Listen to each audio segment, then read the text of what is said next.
The first month in a new country is always a mixed bag. No matter how well you try to plan things, there are always going to be some surprises. So in this video, I'll be sharing with you guys our first month experience here in Canada and things we did here in first month.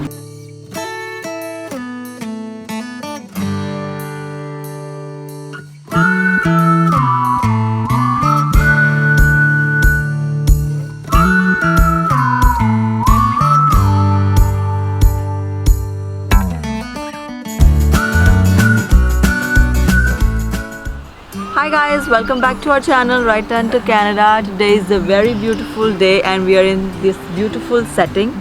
This video that I'm shooting today has been requested by many of our viewers, and I also felt that yes, first month is one of the most crucial periods in the immigration journey of any new immigrant. So I thought that it will be of help for you guys if I share with you our first month experience here in Canada.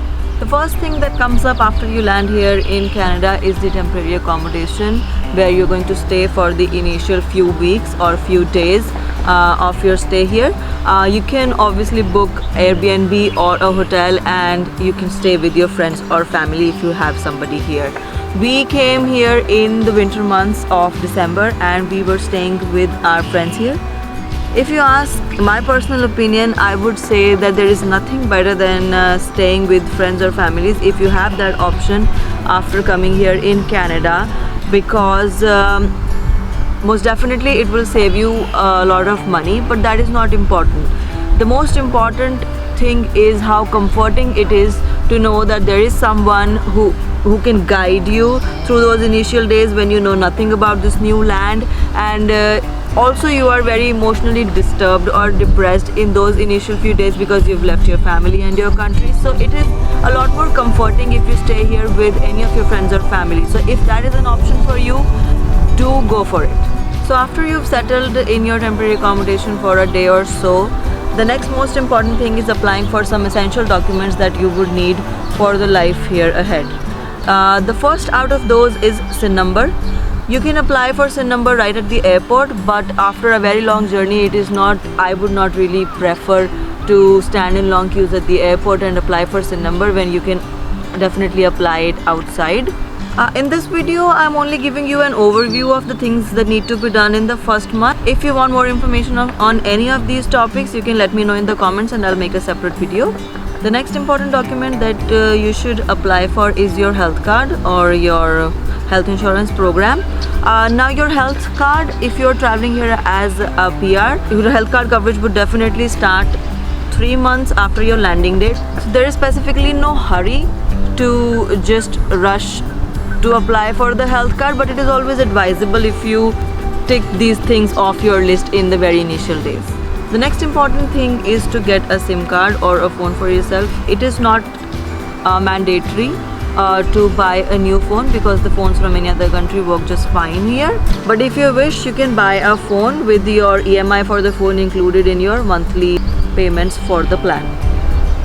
One thing that I would like to share here is that there is no MRP or fixed price here, so always make sure that when you are investing some good amount of money, do try to visit a few stores before you finalize from where you're going to buy it, because it can sometimes save you a lot of dollars. The next most important thing is to go and open a bank account for yourself and also get a credit card. If you're carrying some cash from your own home country, it's always better and safer to go and deposit it in your bank account rather than carrying it all around. And it is also very important to get a credit card. I know as a new immigrant you would not be approved for a very high limit, but whatever limit the bank is allowing you to get, you should get a credit card for that amount, because it is very important to build a credit history right from day one here. It would be required at a lot many places you can't even think of right now. Many of the banks have different offers and plans for newcomers, so it's always a better idea to go and visit the branches of each of the banks. The major banks here are RBC, TD, CIBC, Scotia, BMO. So you can visit the branches of at least 3 or 4 of these banks and you can compare their plans and offers and you can choose one for yourself. The next thing that is very important to do here, especially or actually if you land in the winter months, is buying some winter clothing or winter jackets for yourself. because in the initial months you definitely won't be having your car and you would have to move around a lot in public transport. So you would need some heavy duty winter jackets for Canada's weather. So it's always wise to go and buy them in a few days after you land here, because it will be very tough otherwise. If you are coming to Toronto, then Vaughan Mills is a good place to buy these jackets, because, or any of the outlet malls, because you get good offers in these malls. So while you're doing all these things, you should be looking for your permanent place of accommodation or your rental accommodation, and also the jobs side by side. Now, most of the people would have this dilemma that whether to look for a job first or to look for an accommodation first. But I would say looking for an accommodation is more important, because it's more important to put a roof over your head, and you definitely do not want to spend so much money on hotel or Airbnb for a very long time. We did not have that kind of dilemma because we knew then and where our office was going to be, so we looked for our accommodation or rental accommodation in the nearby locations. So if you're not sure about your job location, then you should be looking for houses in the areas that you are most likely to find your job in. For example, most of the places in GTA are very well connected with the public transport, so you won't have any issues traveling from one place to another. Most of the immigrants look for an apartment or a rental basement apartment because it is obviously more financially feasible. An important thing to consider here is that you should not go for long-term leases in your first place of accommodation, because it is possible that you might land up a job in a very distant location and you might have to shift. So whenever you're looking for an apartment and you are going to sign a lease, do look for the exit strategy out of there. Do ask your homeowners that what you need to do if you need to break the lease.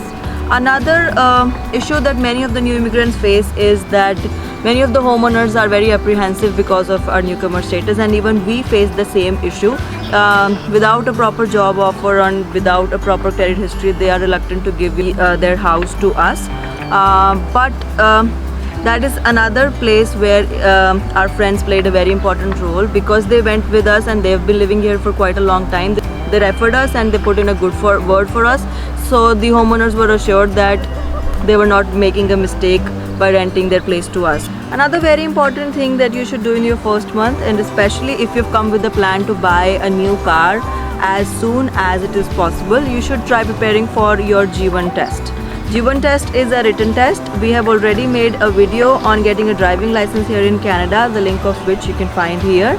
It has all the details regarding getting a driving license here in Canada. Another tip that I would like to give you guys here is, and I have mentioned this in many of my previous videos, whenever you come here, do try to visit the nearest newcomer service centers, because they would guide you on multiple things. If you are looking, they can guide you in any of these things that you might need help with. They can help you find good accommodation. They can help you find some very low priced furniture for your house. They can also give you all the details about the family practitioners and doctors available here. They can help you find your job, and another important thing is that they can give you all the information about the various benefits that the government of Canada can give you. Now each case is different. If you're traveling with a child, you have different kinds of benefits that you can avail. So they would give you all the details about the benefits that you can take advantage of while you're here in Canada. So after all this is accomplished, your life is ready to be kick-started here. But you would be thinking that I mentioned all these things and I have not mentioned looking for a job anywhere in this list. Now looking for a job is something that differs from person to person.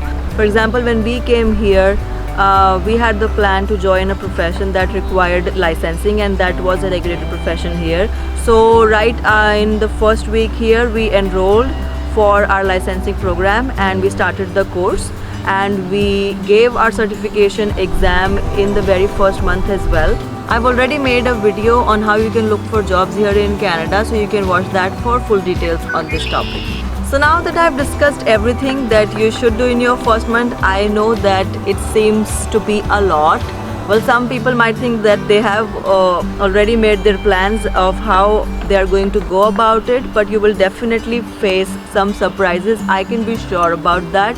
I would like to tell you guys that it is definitely going to be an emotional roller coaster for you. No matter how mentally well you are prepared while you're moving here, but you get the sense of all of it after you move here. You will miss your family, you will miss your country, you will have all kinds of anxieties, you will be stressed because things won't be done at the pace you might want them to be, but you need to be patient.